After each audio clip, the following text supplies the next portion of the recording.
स्वाति ने इसी साल शहर के कॉलेज से पढ़ाई पूरी की है और अब उसके लिए जगह जगह से रिश्ते आने लगे हैं। स्वाति से ज्यादा उसके रिश्तेदारों को उसकी शादी की चिंता है। इसीलिए जो भी स्वाति के घर आता वो किसी नए लड़के की खबर जरूर ले आता। अरे दीदी, ये फोटो देख के बताओ कैसा है। राहुल नाम है लड़के का। मेरी सहेली की बहन का बेटा है। अपनी स्वाति के साथ एकदम प्यारी जोड़ी लगेगी इसकी। जरा दिखाना। फोटो तो बढ़िया लग रहा है। कोई गलत आदत वादत तो नहीं है ना इसे? और कमाता कितना है? अरे कोई गलत आदत नहीं है दीदी। आप कहो तो एक मीटिंग करवा देती हूँ, फिर सब कुछ फाइनल कर लेना। हाँ हाँ, ये सही कह रही हो तुम। संडे को स्वाति के पापा भी घर पे ही रहेंगे।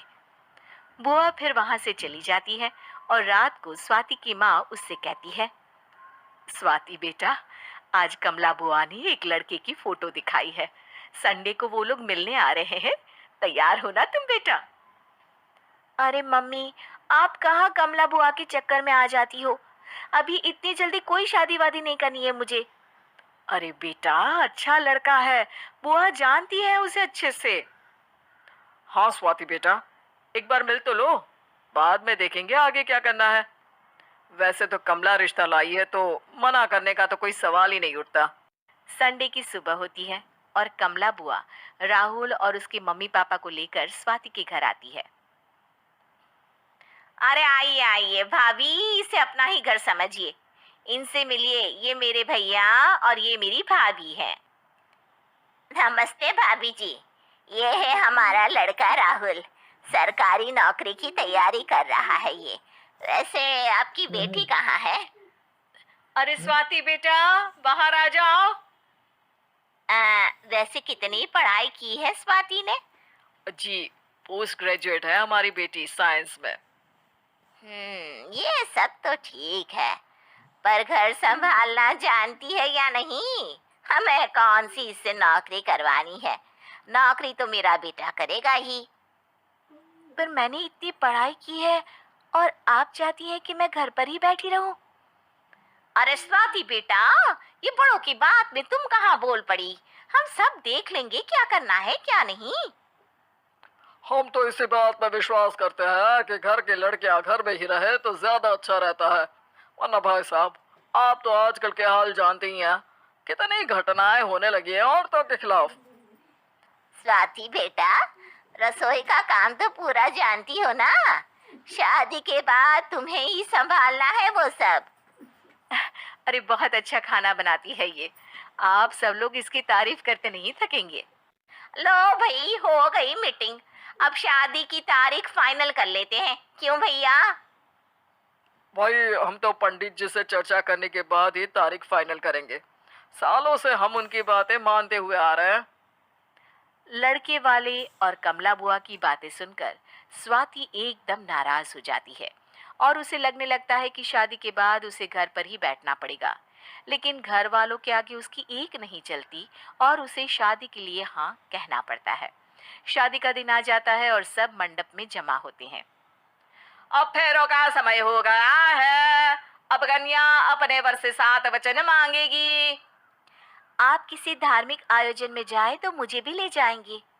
आप मेरे माता पिता का भी बराबरी से सम्मान करेंगे, हमेशा मेरा साथ निभाएंगे। आपको दोनों परिवार की जिम्मेदारियां बखूबी निभानी होगी। हर जरूरी बात में मेरी भी राय लेंगे। आप सभी गलत आदतों से दूर रहेंगे। आप मेरे अलावा किसी और औरत से कोई गलत संबंध नहीं बांधेंगे। ये 7 वचन पूरे हुए। वर क्या तुम्हें ये सारे वचन मंजूर है? जी हाँ पंडित जी, मैं सारे वचन अच्छी तरीके से निभाऊंगा। अरे वाह वाह, बढ़िया तरीके से सब काम संपन्न हो गया। तो इसी के साथ विवाह संपन्न हुआ और आज से ये दोनों पति पत्नी हुए। 1 मिनट पंडित जी, अभी एक वचन लेना बाकी है। अब कौन सा वचन है बेटा? मैं अब हमेशा के लिए किसी दूसरे घर में जाने वाली हूँ, तो पति के अलावा मैं अपने सास ससुर से भी एक वचन लेना चाहूंगी। अब कहो बेटी। मैं ये चाहती हूँ कि मुझ पर किसी बात की कोई पाबंदी नहीं लगाई जाएगी। मुझे सब कुछ करने की आजादी होगी और मैं भी विश्वास दिलाती हूँ कि मैं एक अच्छी बहू बन के दिखाऊंगी। स्वाति की बात सुनकर उसके सास ससुर एकदम चौंक जाते हैं और कुछ बोल नहीं पाते कि उतने में कमला बुआ बोल पड़ती है। अरे बेटा, ये भी कोई कहने की बात है? रानी बन के रहोगी तुम तो। वचन देने से पहले सोच लीजिए, क्योंकि शास्त्रों में वचन ना निभाने वालों के लिए नरक से भी बदतर सजा लिखी है। स्वाति की चालाकी से वहां मौजूद सब लोग प्रभावित हो जाते हैं और लोगों में बदनामी ना हो जाए, इस कारण स्वाति के सास ससुर को उसे वचन देना पड़ता है। और कैसी अपशकुन वाली बातें कर रहे हैं आप पंडित जी? हमें मंजूर है बेटा तुम्हारी शर्त। स्वाति अपनी समझदारी से अपनी बात अपने ससुराल वालों से मनवा लेती है और खुशी खुशी राहुल से शादी कर लेती है। अब से हर शादी में मैं खुद 8 वचन दिलवाऊंगा। ओम मंगलम मंगलम मंगलम।